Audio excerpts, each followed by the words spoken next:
მოგესალმებით, დღეს ვაგრძელებთ საუბარს თვადებსა და უთვლადებზე. მოდი დავიწყოთ პირდაპირ ყოველგვარი შესავლის გარეშე. ჩვენ უკვე ვილაპარაკეთ იმაზე, რომ თვლადები არიან სიტყვები, რომლის დათვლაც შეგვიძლია. მაგალითად, შემიძლია ვთქვა ერთის კამი, ორის კამი, ერთი ვაშლი, 10 ვაშლი და ასე შემდეგ.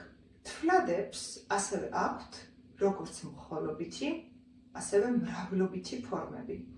მაგალითად, შემიძლია ვთქვა one apple, ერთი ვაშლი და ვაშლები იქნებოდა apples.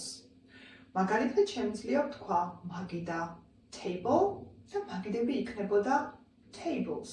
შევხედოთ წინადადებებს. I have 3 apples. მე მაქვს 3 ვაშლი. She has 5 books. მას აქვს 5 წიგნი. გადავიდეთ სიტყვებზე, რომელიც თვლადებთან გამოიყენება. ეს სიტყვებია e, n განუსაზღვრელი არტიკლები, the განსაზღვრული არტიკლი, many ბევრი, a few ცოტა, some რამდენიმე, რამოდენიმე. აქვე, თუ ჯერ კიდევ არ გამოგიწერიათ ჩემი არხი და თუ ჯერ არ დაგილაიქებიათ ვიდეო, მოდით მოიწონეთ, დაალაიქეთ, ასევე შეგიძლიათ რა თქმა უნდა გააზიაროთ და მომცეთ мотивация რომ გავაგრძელო ვიდეოების ჩაწერა. დაუბრუნდეთ ჩვენს თვლად სახელებს. განვიხილოთ პირველ რიგში არტიკლის გამოყენება. ჩვენ უკვე ვისწავლეთ en არტიკლების გამოყენება და ასევე the არტიკლის გამოყენება. მოდი ვნახოთ, როგორ გამოვიყენებ ამ არტიკლებს თვლადებთან. არტიკლი პირველ რიგში გავიხსენოთ, რომ გამოიყენება თვლად არსებით სახელებთან, როდესაც ერთ საგანზე ვსაუბრობ და ეს საგანი იწყება თანხმოვნით. en გამოიყენება იმ სახელებთან, რომელიც ასევე თვლადია, რომელიც ერთია და რომელიც ხმოვნით იწყება. მაშინ, როდესაც the არტიკლი გამოიყენება ხმოვნით და თანხმოვნით დაწყებულ სახელებთან, მაგრამ ის უკვე განსაზღვრავს, რომ კონკრეტულ საგანზე ვსაუბრობთ. მოდი შევხედოთ მაგალითებს. I have a book. მე მაქვს წიგნი. A book? წიგნი. არ ვლაპარაკობ კონკრეტულ წიგნზე. წიგნები მაქვს ბევრი, ამ წიგნებიდან ერთ-ერთზე ვსაუბრობ. I have a book. წიგნი მაქვს. She saw an apple on the table. An apple ნიშნავს ვაშლი. ოღონდ რახან ვაშლი იწყება ეზე, ანუ ხმოვანზე მაქვს n. გამოყენება იგივეა რაც ესთან. She ate the apple. მან შეჭამა ვაშლი. ანუ შევხედოთ რა მოხდა. მან დაინახა ვაშლი. პირველად ვახსენე, თვლადია, არ აქვს მნიშვნელობა კონკრეტულ ვაშლიზე არ ვლაპარაკობ, ამიტომაც n არტიკლი აქვს. მაგრამ, როდესაც ვამბობ, რომ მან უკვე შეჭამა ეს ვაშლი, ეს კონკრეტული ვაშლი, რომელიც მე უკვე ვახსენე, ვიტყოდი the articles. ანუ en, the გამოიყენება თვლადებთან. შემდეგი სიტყვა, რომელიც გამოიყენება თვლადებთან, არის a few, ცოტა, რამდენიმე. ანუ ვიტყოდი there are a few people in the room. ოთახში ცოტა ადამიანია, ანუ ცოტა რაოდენობის ადამიანია. Many, ბევრი. Many-ზე ჩვენ უკვე ვილაპარაკეთ წინა ვიდეოში, რა თქმა უნდა შეგიძლიათ რომ წინა ვიდეოსაც გადაავლოთ თვალი. Many ნიშნავს ბევრს და ვიტყოდი she has many friends. მას ბევრი მეგობარი ყავს. და დღეისათვის ბოლო სიტყვა, რომელიც თვლადებთან გამოიყენება, ეს არის some. მაგალითად, some ნიშნავს ცოტას, რამდენიმეს. სამზე ვაპირებ რომ გავაკეთო კიდევ ერთი ვიდეო დამოუკიდებელი, როდესაც კონკრეტულად თვლა-დებსა და უთვლა-დებზე მოვხრჩები გაკვეთილებს და დღეს ახლა შევამზადოთ უბრალოდ როგორ გამოიყენება. მაგალითად, ვიტყოდი I have some questions for you. I have some questions for you. რამდენიმე შეკითხვა მაქვს შენთან. და მოდი გადავიდეთ უთვლად სახელებზე. უთვლადია სახელები, რომელთთან სიტყვა გვეუბნება, რომლებიც არ ითვლება. ვერ ვიტყვი ერთი წყალი, ორი ყავა. ასევე მათ არ აქვთ მრავლობითი ფორმები. არ არსებობს waters, არ არსებობს coffees, უნდა თქვა a bottle of water and 2 bottles of water. ამაზე მომდევნო რამდენიმე კვირაში ჩავწერ ასევე ვიდეოს, იმიტომ რომ ძალიან მნიშვნელოვანია როგორ გამოვიყენებთ თვალსახელებს, როცა მათი რაოდენობის თქმა მინდა.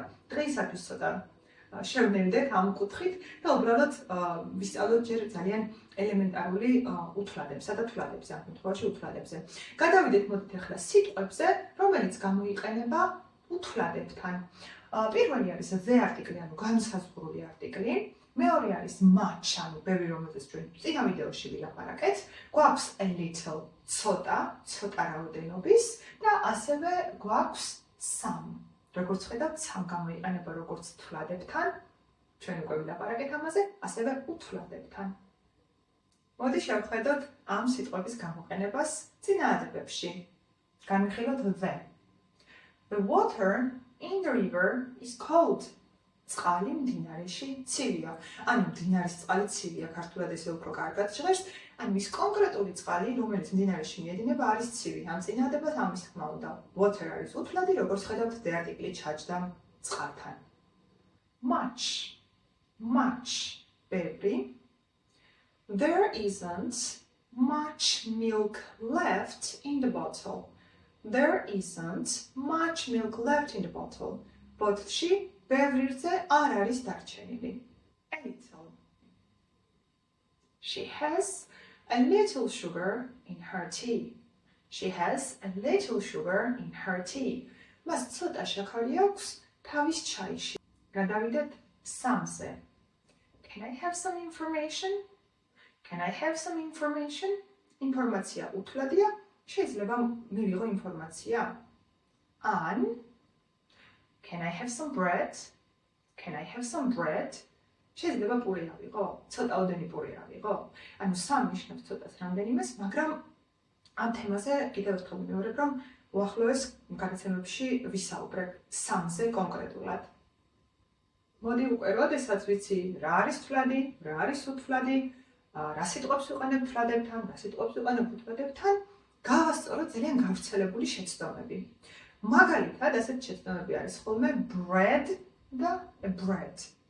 პური არის საჭმელი და ქართულად შეიძლება ვთქვა ერთი პური წარმოიღენ, მაგრამ ინგლისურად ერთ პურს არასოდეს არ იტყვიან. იტყვიან some bread, ანუ არ ვიტყვი a bread, უნდა ვთქვა some bread. შეცდომა there are many waters. სწორია, there are many bottles of water. შეცდომა I have a knowledge. სწორია, I have a lot of knowledge. სიტყვასიტყვით ეს ნიშნავს მე მაქვს ცოდნა. მაგრამ ქართულად იქნებოდა მე ბევრი რამე ვიცი. ანუ ბევრი რამე რო ვიცი, აი ესე ვიტყოდი. თუ დღევანდელი გაკვეთილი გასაგებია, მოდი შევამოწმოთ რამდენად კარგად გავიგეთ. რომელია სწორი ფორმა? A to B. A. I have a bread. To B. I have some bread. და სწორი პასუხია some bread.